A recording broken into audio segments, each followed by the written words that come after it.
Hey everybody, I'm Evan at Marbles Kids Museum, and today I want to do an activity with you called Observing the Moon. Have you ever looked up at the moon and it looks different than it did the day before? Sometimes it's a full circle and sometimes it's just a little sliver. Do you know why this happens? Throughout the month, how the moon looks changes depending on what part of the lunar cycle it is in. So does the moon actually change shape? No! It all has to do with the position of the moon, the sun, and the earth.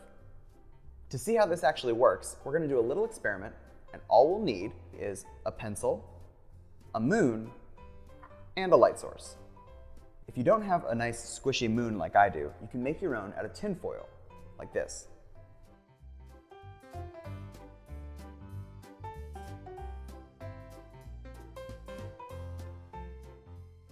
After you have your moon made, all you'll need to do is take a sharp pencil and stick it into your moon. This is going to act as a handle for us to be able to hold our moon out. The next thing you'll need is your light source. I have a flashlight, but you can use a lamp. Next, what you'll want to do is go into a dark room. Once you're in your dark room, turn on your light source. It should be the only source of light you have. Now, stand facing the light source so that your moon is between the light source and yourself. Look at the moon. From your perspective, what does it look like? How much of it is lit up? Well, in this position, there should be almost no light on your moon. It should look like a new moon. When you're ready, turn your position about 45 degrees to the left. Does the moon look any different to you? I see a little bit more light. It looks like a crescent. Turn again, and you should see even more light now. Every time you turn, you'll see more and more light. This is representing the phases of the moon. As the moon's location around Earth, us as the observer, changes relative to the sun, we see a different shape of light on the moon.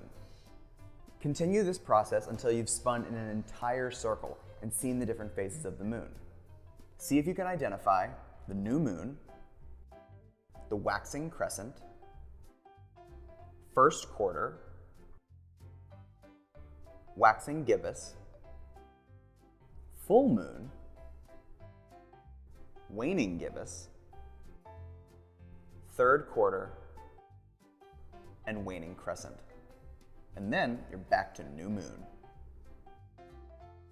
This exercise helps us observe the different phases of the moon, but there's plenty more about the moon to observe.